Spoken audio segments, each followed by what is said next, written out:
born today. La la la la la, la la la la la. Shepherds in the field, they're watching o'er the twilight. All the Roman door was clear and the stars were burning bright. The angel of the Lord came down and the night was like the day. They saw the glory of the Lord and turned farewell. Together now, shepherds come quick, leading your sheep. Run to the manger while the world is asleep. Better listen to the angel and be on your way, 'cause the Bethlehem baby he be born today. La la la la la, la la la la. The angel said, now come here the salty ring. The news of birth and death to the heart of humanity. In Bethlehem is born this day a little baby boy. Jesus Christ, the Son of God, is born with the hearts of joy. Everybody sing, shepherds come quick, lead your sheep. Run to the manger while the world is asleep. Better listen to the angel and be on your way, 'cause the Bethlehem baby he be born today. La la la la, la la la la la. Shepherds sing the light, come on the Sunday day. In Bethlehem, the voice of light in the day. Then when the baby boy with joy was like the years, so let the joy that brings the Together now, shepherds come quick, lead your sheep. Run to the manger while the world is asleep. Better listen to the angel and be on your way, 'cause the Bethlehem baby he be born today. Shepherds come quick, lead your sheep. Run to the manger while the world is asleep. Better listen to the angel and be on your way, 'cause the Bethlehem baby he be born. To Bethlehem baby he be born today.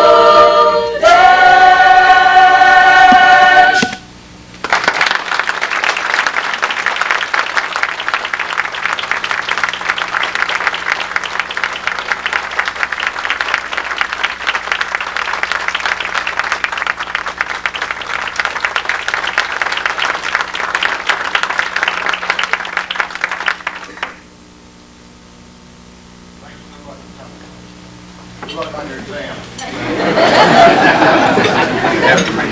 I think it's still your exam.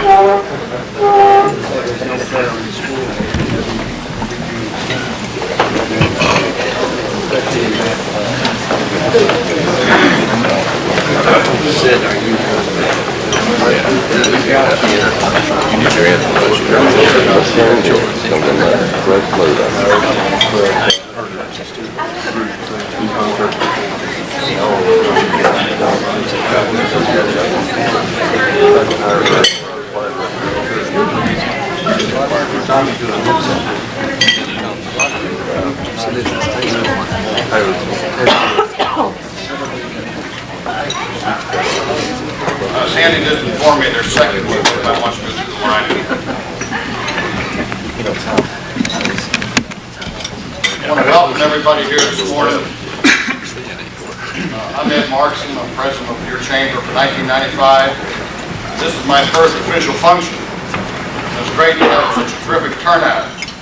I don't know if it's because of my first official function or because we have Congressman Burr here this morning.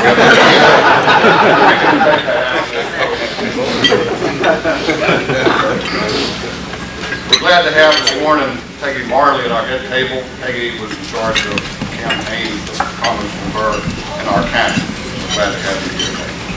We also have to my right Sandy Campbell, and everybody that knows Sandy, she don't need any introduction. It's good really, Mark, to see these young people sing this morning. You know, we always hear about kids in trouble. It's always good to see the young people from our school. When I was in grade school, we used to have a music teacher, and we had to go, I think, 3 times a week. And she had a pitch, or a toner, whatever you call it. And she would do it for every song, but she also carried a ruler. If you weren't on tone, you'd get sort of rap on the head.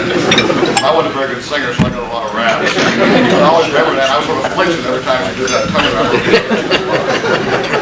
had to be careful around those tones. I was always getting rapped on the head. We're delighted this morning to have Congressman-elect Richard Burr with us. This is his first appearance in Wilkes County since he was elected. As you know, he's going to represent our 5th North Carolina district, which covers 14 counties from running east of Winston-Salem through the rest of the Piedmont and the Northwestern District. He will be sworn in as a member of the House of Representatives on January 4th. He was appointed to the House Commerce Committee, formerly known as the House Energy and Commerce Committee. This committee is extremely important because it has jurisdiction over health, environment, and energy issues. And one of the big key words here is health. We all know that our whole health system is going through re-engineering. So he has a great task ahead of him to wrestle with this problem. It's good to see that Congressman-elect Burr is a businessman. He went to work with Carswell Distributing in 1978, a wholesale distributor of company and consumer goods. His responsibilities included marketing these products in 5 southern states, producing over $20 million in annual sales. He was born in Charlottesville, Virginia, but he has lived in Winston-Salem for the past 30 years. He is married to the former Brooke Voss, and they have 2 sons, William, age 10, and Tyler, age 9. He attended Wake Forest University, where he lettered in football and graduated in 1978. The Burr family attends the First Presbyterian Church of Winston-Salem, where Congressman Burr's father was minister for over 20 years. Ladies and gentlemen, please welcome Congressman-elect Richard Burr.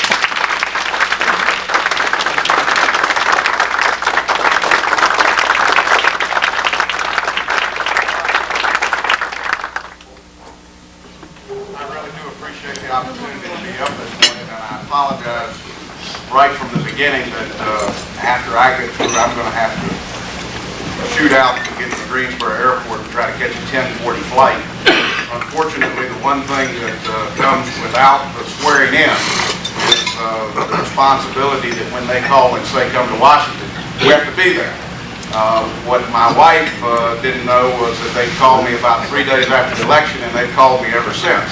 I just got back from 3 weeks in Washington, and we had about 4 days actually in Winston-Salem before all of a sudden we've been called back.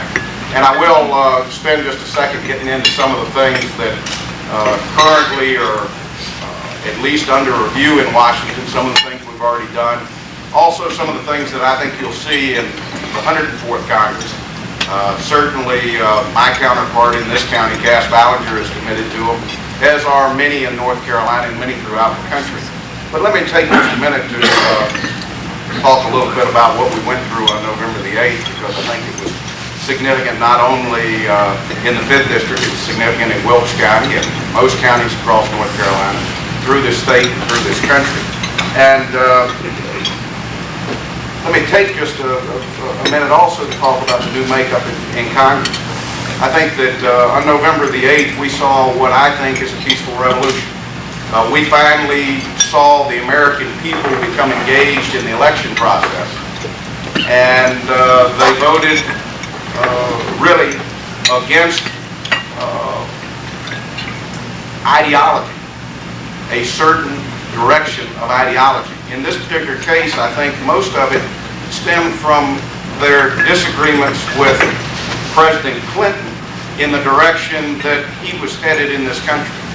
Now, I don't think that anybody would dispute what the polls said before the election, and that was 65% of the people disagreed with the direction our country was headed.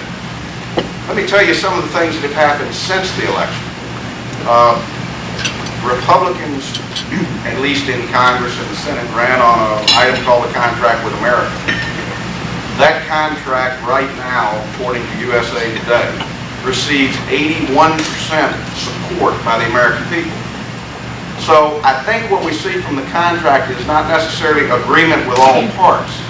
What we see with the contract is, in fact, really telling us that the polling that we saw prior to the election, the number of folks who disagreed with the direction, was in fact right. Americans were there. And I think that, as I have said on numerous radio shows that I've been on and television shows, it's the elected representatives' feet that are on the fire now. not only in Congress, but in the State House, in your county commissioner seats, in your school boards, because all of them ran on some type of change, and hopefully they were specific about what that change is. So let me tell you a little bit about the makeup in Congress, and then I'll tell you a little bit about the vision for change in Washington. You know, I'm really in a unique crowd. 73 new Republican members. I believe there are about 13 new Democrat members of the House. I'll speak about the 73 because they're the ones that I've spent 2.5 to 3 weeks with. Steve Largent, pro football player with the Seattle Seahawks.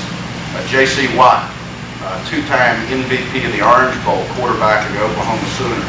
Sonny Bono. Many of you remember Sonny, married to Cher and the singing group. I told some of them earlier that I've been more surprised with Sonny Bono's commitment to service than any individual that we've got in the freshman class. If there was anybody that went to Washington with the mandate that said, stand in front of the cameras, that's what people want to see, it was Sonny Bono. When we get off a bus, there'd be 50 video cameras. One of them on us and 49 of them on Sonny Bono. People ask me, why was your picture not in roll call happened to make USA Today? I said, I just wasn't standing close enough to Sonny Bono. And I think that's the way many of us felt when we got there as freshmen. You get close to Sonny Bono and you get a little bit of the press.